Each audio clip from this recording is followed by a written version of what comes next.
Hey everyone, welcome back.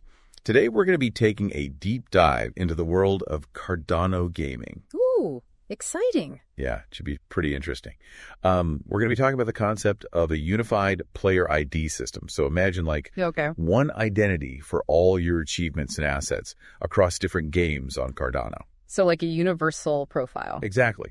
And we'll be basing this deep dive on the application proposal and white paper from the Knights Guild of Cornucopias. Right. They're the team behind this ambitious project, and they're aiming to not just, improve convenience for players, but also weave in some really interesting privacy features powered by Midnight. I've heard of Midnight. That's a pretty cool technology. What exactly are they hoping to solve with this player ID system, though? Well, think about it. Right now, as a gamer, your progress is super fragmented. Right? Yeah, that's true. Achievements are all over the place. Your in-game items are stuck on certain platforms. You don't really have much control of your data. It's like trying to remember what you did all those years ago. Yeah, and you don't even know if those achievements are going to be there next year. It's the worst. Yeah, so the Knights Guild is proposing this player ID system as a solution, right? Right. You know what I'm saying? And it's basically a blockchain-based system. So I see where this is going. Yeah, so create a secure record of your identity, all your achievements, your assets. So it's leveraging the whole security and transparency of the blockchain. Exactly. Yeah. And because it's on a blockchain, it's tamper-proof, it's transparent, so you have verifiable ownership of your entire gaming journey. No more starting from scratch. Sign me up. Right. And no more worrying about whether your data is going to disappear. So it's like this next-level gamer passport for Cardano, but obviously we need to talk about privacy. Yeah, that's a big one. We can't just be tracking all this data without making sure it's safe. Right. So how does this system make sure that my personal information stays private? That's where Midnight comes in. Oh yeah, Midnight. They're doing some pretty cool things with privacy. They're using something called zero-knowledge proofs. Zero-knowledge proofs. Okay, that sounds complicated. It kind of is, but it's also really cool. Basically, it lets you prove something without revealing the underlying data. So, I can prove I'm old enough to play a game without giving away my birth date? Exactly. Or you can prove you have enough in-game currency to buy something without revealing your entire balance. Whoa. Okay, so Midnight is this super-powered privacy guardian for all my player data. Pretty much. Okay, this all sounded pretty good so far. But how does this all fit into the bigger picture of Cardano? That's a good question. What kind of impact could this have? Well, think about it. This could lead to a super thriving and interconnected gaming community on Cardano. Okay, I can see that. It would attract more developers because they have these tools ready-made for them. They wouldn't have to start from scratch. Right. So more developers means more games for players. And because it promotes interoperability, all these games from different teams can actually work together. So the whole Cardano gaming world would feel more connected. Exactly. That's awesome. But this project sounds super ambitious. Is this even feasible? Yeah, you're right. It's a big undertaking. What are the chances this actually becomes a reality? Well, the Knights Guild has laid out a pretty clear roadmap with key milestones. Okay, so they're not just winging it. No, they've got a plan. Yeah. And they've emphasized a lot how they're collaborating with the Midnight Network team. So the privacy stuff is going to be integrated properly. Yeah, they're not cutting corners. Speaking of the Midnight Network team, though, does that mean this whole player ID system is going to be open source? That's a good question. Transparency is kind of a big deal in the blockchain space, right? It is, and that might be a bit of a sticking point for some. Turns out the player ID system won't be completely open source. Oh, really? Why not? Well, from what they've said, the Knights Guild believes that this approach will ultimately benefit everyone in the long run. Okay, so they're thinking about the bigger picture. Yeah, they believe this is how they can make the strongest platform. Interesting.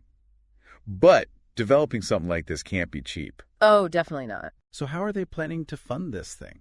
They've actually been really transparent about the finances. They've put out a detailed cost breakdown in their proposal. And how much are we talking?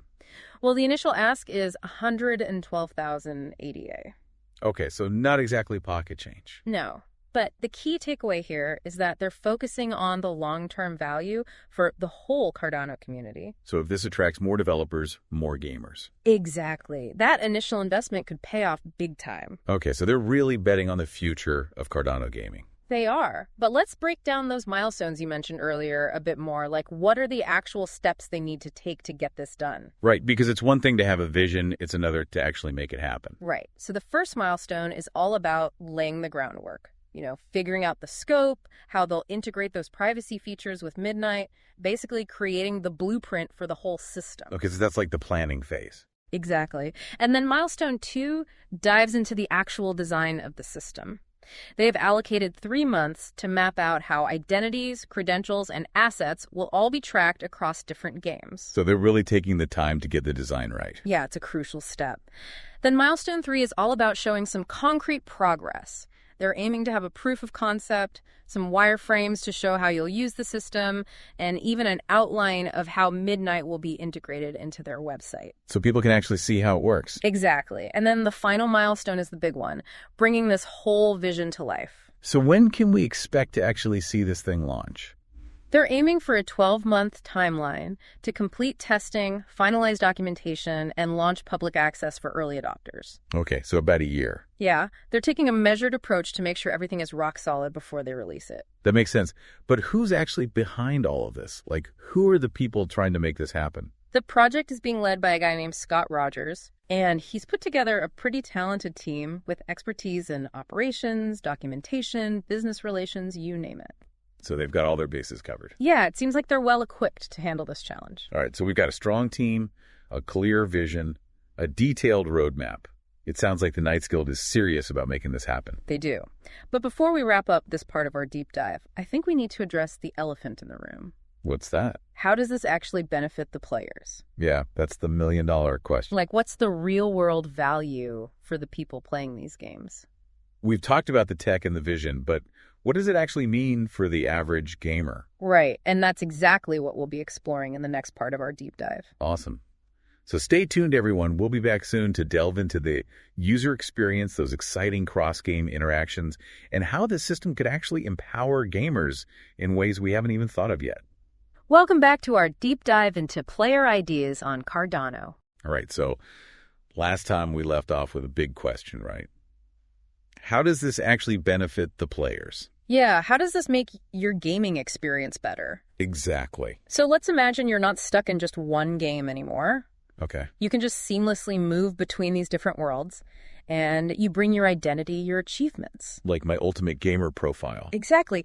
And even some of your digital assets can come with you. Wait, hold on. So you're telling me I could take my stuff from one game and use it in another? Potentially, yes. That's insane. It really changes how we think about ownership in games. It's not just bragging rights anymore. Right. It's like I'm building a collection. Exactly. And that collection has value across multiple games. This is blowing my mind. And think about the possibilities for, like, cross-game stuff. Like what? Tournaments. Oh, wow. Where players from different games can compete.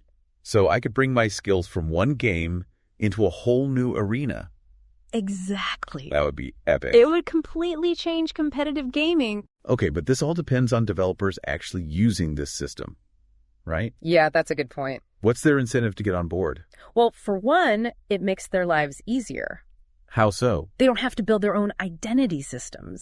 So it saves them time and money. Exactly. And it opens up new ways to make money. Like how? Cross-game asset trading. Oh, right, because if players can move their items between games... There's a whole economy that could spring up around that. Oh. So it's a win-win for both players and developers. I think so. And let's not forget about the security.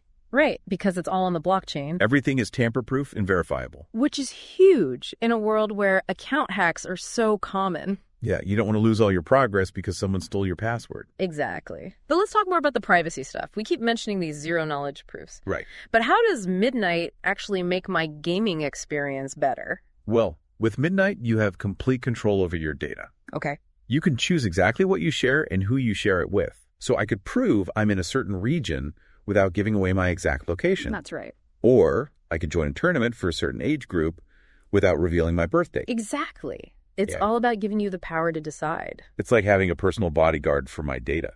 I like that analogy. This is sounding more and more like the future of gaming. It really is a paradigm shift. Okay, but I have to play devil's advocate for a second. Go for it. We know this system isn't going to be completely open source, right? Yeah, we talked about that. And some people might see that as a problem. Yeah, especially in the blockchain world where transparency is so important. So how do we reconcile that? Well, the Knights Guild has said that they believe this approach will ultimately benefit everyone. Okay, so they're prioritizing the long-term health of the platform. Right. They want to create something sustainable. But let's be real, developing something like this is expensive. Oh, definitely. We talked about the budget before, but is this system really worth that kind of investment? That's a fair question. But I think it's important to remember that they're focused on the long-term value here. So they're not just looking at the immediate cost. Right. They're thinking about the potential benefits for the whole Cardano ecosystem. So attracting new developers, new players, growing the community. Exactly. If they can pull it off, those initial costs could be a drop in the bucket. Okay, so it's a calculated risk. It is, but with potentially huge rewards. I like those odds. Me too. But even with all these potential benefits, I feel like we're still missing something. What's that? We've talked about the what and the how, but we haven't really talked about the why. The why? Yeah, like why is this project so important? What's the bigger picture here? Yeah. Like why should anyone outside of the Cardano gaming community care about this? That's a great question. And that's where we'll pick up in the final part of our deep dive. Oh, this is getting good. All right, so stay tuned, everyone. We'll be back soon to explore the broader implications of this player ID system and why it might just be way bigger than any of us realize. Welcome back, everyone, to our deep dive on the player ID system on Cardano. We've covered a lot of ground. We have. We've talked about the tech, the potential benefit. Even the challenges. And now it's time to zoom out, right? Look at the bigger picture. Okay. I like where this is going. So remember how we kept saying this player ID is like a gamer passport? Yeah. What if this wasn't just for games? Okay, I'm listening. What if this was like your passport for the entire online world? Whoa, now you're talking. A unified, secure digital identity. That would be a game changer. Right. No more endless passwords. No more worrying about data breaches. It sounds too good to be true. I know, right? But how do we even get there? Like, how do we go from a player ID for gamers to a digital ID for everyone? Well, the underlying principles are the same. All We're right. talking about a decentralized system. Where the user has all the power. Exactly. You control your data, not some big tech company. So it's like taking back control of our digital lives. Exactly. I like that. But let's get practical. How would this actually work in the real world? Okay, so let's take healthcare, for example. Okay. Imagine your medical records are on the blockchain. Securely stored.